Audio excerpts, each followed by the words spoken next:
Bonjour, aujourd'hui nous allons découvrir ensemble le logiciel Scratch. Sur un moteur de recherche, tapons Scratch. Le premier site qui s'affiche, scratch.mit.edu. On va dessus. Donc on arrive sur le site. Alors si jamais c'est en anglais, on n'hésite pas à descendre en bas de la page et à le faire afficher en français. On verra qu'on peut aussi le changer à un autre endroit. Donc on remonte, on voit qu'il y a plusieurs projets, on appelle ça des projets, quand on a fait un jeu, une animation, qui sont ici à l'affiche, donc ça change tout le temps, quand on lance une nouvelle recherche, il y a de nouveaux projets, on peut en trouver plein. Ensuite, il y a donc des studios à l'affiche. Les studios, c'est comme un dossier dans lequel on va regrouper plusieurs projets. Donc nous, ce qui va nous intéresser, c'est de créer, mais avant, on peut explorer encore un petit peu plus. Donc tous ces projets, tous ces jeux sont regroupés par thème, donc des animations en lien avec l'art, des jeux en lien avec la musique, des histoires comme une petite BD ou des tutoriels. Donc soit les projets, soit on peut regarder côté studio, ce qui a été fait. Donc je vous invite à en sélectionner quelques-uns, aller voir un peu comment c'est fait à l'intérieur. Nous, on va chercher plutôt des choses en lien avec la programmation et les maths. Ici, on voit plusieurs projets. Donc Prog Math Mono, c'est moi. On voit que j'ai créé plusieurs studios, donc un par niveau, et un studio Club Programmation. Nous, dans un premier temps, on va aller voir ce qui se passe à l'intérieur. Donc pour l'instant, je n'ai mis que 3 projets. On va regarder ici le jeu d'évitement. On clique dessus. Donc quand on arrive sur un projet, on a le nom du projet, qui c'est qui l'a fait. Il peut y avoir des commentaires pour expliquer comment ça marche et des petites notes pour expliquer comment ça a été fait. On a aussi une partie commentaires qui peut être accessible ici. Moi je l'ai désactivé. Et donc on peut lancer le projet, donc en cliquant sur le drapeau vert, soit au milieu, soit sur le petit drapeau vert en haut à gauche. Donc on clique, et donc ici qu'on voit devoir faire survivre une petite araignée et éviter qu'elle se fasse manger par des oiseaux. Donc si jamais elle touche ici un oiseau, et ben elle perd une patte. Donc là on voit pas très bien, on peut faire afficher notre jeu en plus grand, donc en plein écran. Donc ici on pourrait continuer à jouer, etc. Mais notre but c'est pas de jouer au jeu, c'est de les faire par nous-mêmes. Donc on va mettre stop, et puis on va aller voir un petit peu ce qui se passe à l'intérieur. Ici on voit que comme on est dans la partie jeu, je peux cliquer sur mes oiseaux, il ne se passe rien. Donc on réduit l'écran, on réduit l'affichage, et puis nous, ce qui va nous intéresser, c'est de voir comment ça marche. On se retrouve donc sur un nouvel écran, dans lequel il y a beaucoup de choses affichées, plusieurs zones. Ici, on retrouve notre écran de jeu, donc c'est ce qu'on appelle la fenêtre d'affichage ou la scène, ou la fenêtre d'exécution.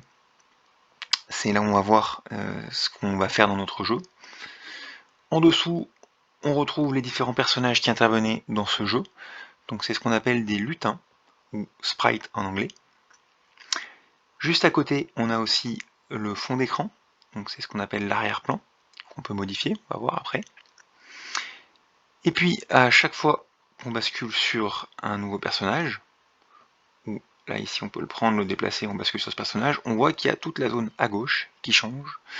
Et donc la zone de gauche, c'est la partie code, la partie programmation. C'est là où on va expliquer ce que chaque personnage va devoir faire dans notre jeu.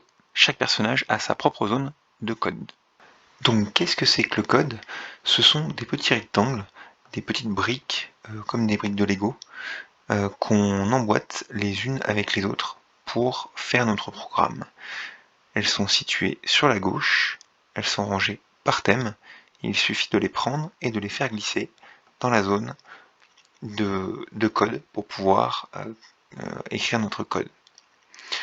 Cette zone de code, on peut d'ailleurs la faire afficher en plus grand et réduire la zone d'exécution, ou en plus petit.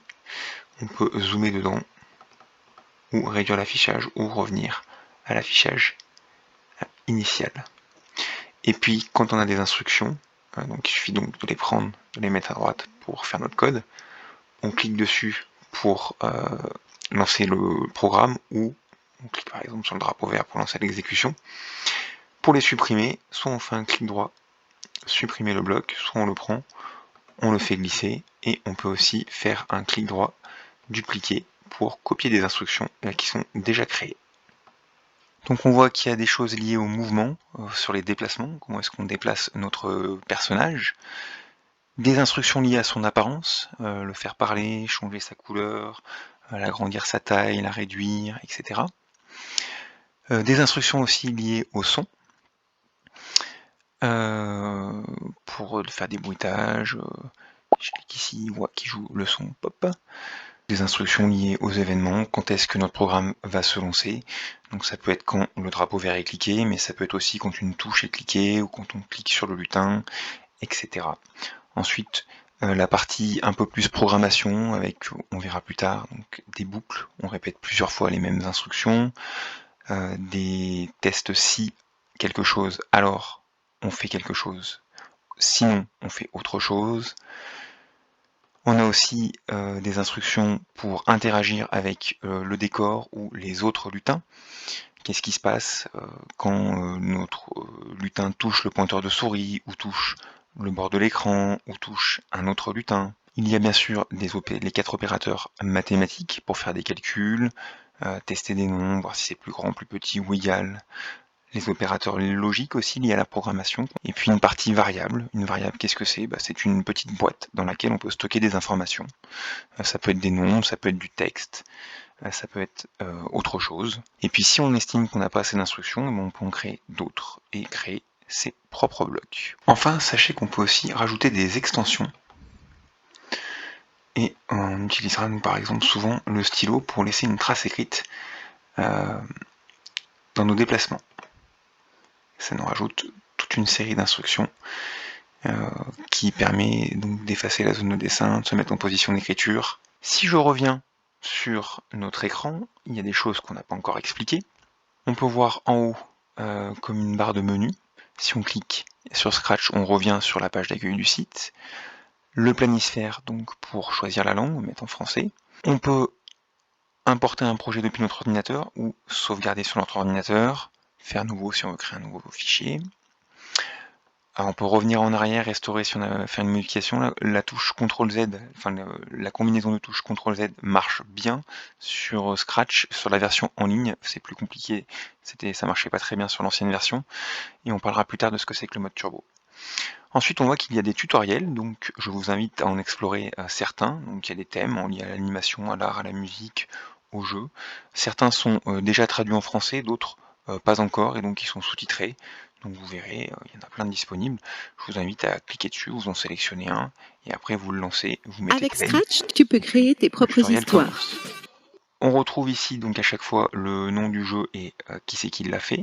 Je rappelle que sur Scratch, on peut s'enregistrer, créer un compte, se connecter ou s'enregistrer.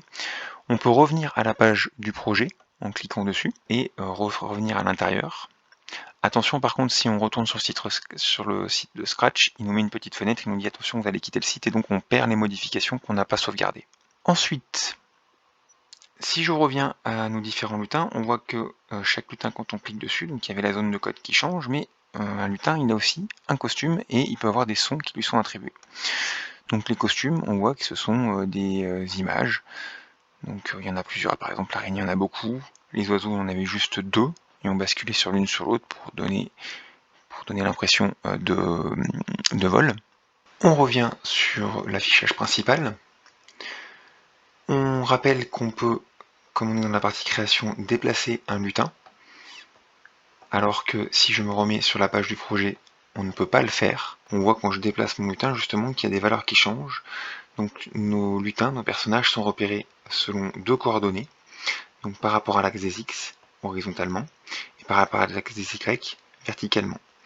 On peut retrouver d'ailleurs ces coordonnées, on a un arrière-plan qui montre bien cela. Donc je vais dans Scène, je clique sur Arrière-plan, et donc je peux choisir un arrière-plan. Alors soit je le fais directement ici dans l'arrière-plan, je vois tous les arrière-plans qui sont disponibles dans ce jeu. Donc soit je vais ici pour choisir un nouvel arrière-plan, soit je pouvais le faire directement ici, à gauche, à droite.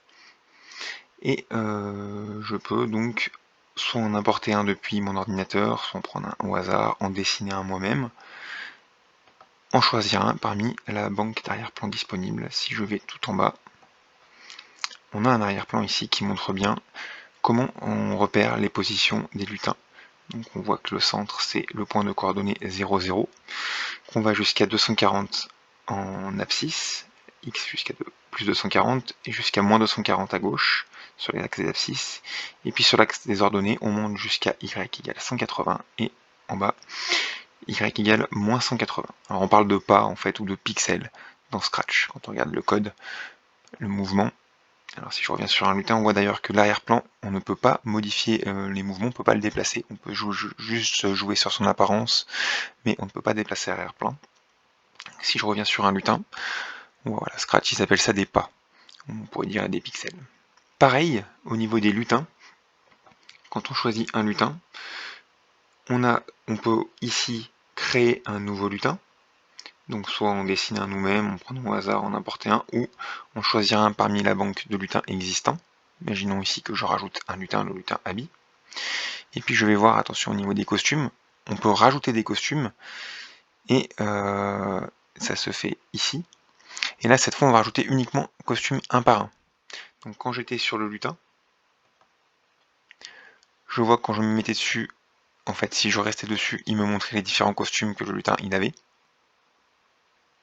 Je reviens en arrière. Quand je suis dans la partie costume, je vois les costumes un par un et donc je peux en ajouter un autre.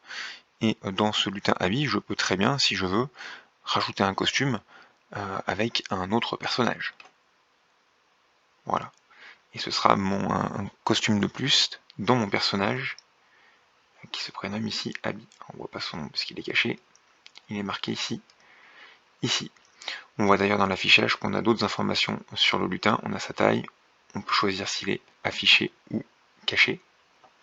Affiché. Et puis on peut choisir sa direction. Alors la direction, on voit ici qu'avec le logiciel Scratch, la direction à droite c'est noté 90. Et puis en haut c'est 0. En bas 180 degrés, et puis quand on va à gauche, on est dans des nombres négatifs, donc on part de 0, moins 90, et ainsi de suite. Alors on voit que quand je tourne l'orientation, mon personnage il bouge, mais je pourrais choisir aussi de le laisser fixe. Uniquement droite et gauche, donc quand je suis orienté sur la gauche, il s'oriente vers la gauche, quand je m'oriente vers la droite, il s'oriente vers la droite. Ou simplement dire qu'il ne tourne pas, donc, quelle que soit l'orientation que je lui donne, il ne bouge pas. Par contre, si je mets une instruction mouvement, et que je lui dis d'avancer, il va bien avancer dans la direction qu'on a fixée. D'accord ? Tout ça, ça peut se refixer aussi au niveau des instructions, fixer le sens d'orientation, c'est ici, ou fixer son orientation, donc on peut le remettre en dur plutôt que de le bouger manuellement dans la zone du lutin. Voilà. On a fait à peu près le tour du logiciel, on a dit tout ce qu'il fallait dire pour pouvoir bien débuter.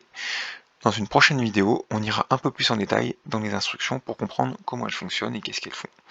Je vous invite simplement à expérimenter par vous-même. Vous prenez une instruction et vous cliquez dessus pour voir ce qui se passe. Vous pouvez maintenant commencer à faire votre propre programme. Vous cliquez sur Fichier, Nouveau, et c'est parti, à vous de jouer. Bon courage!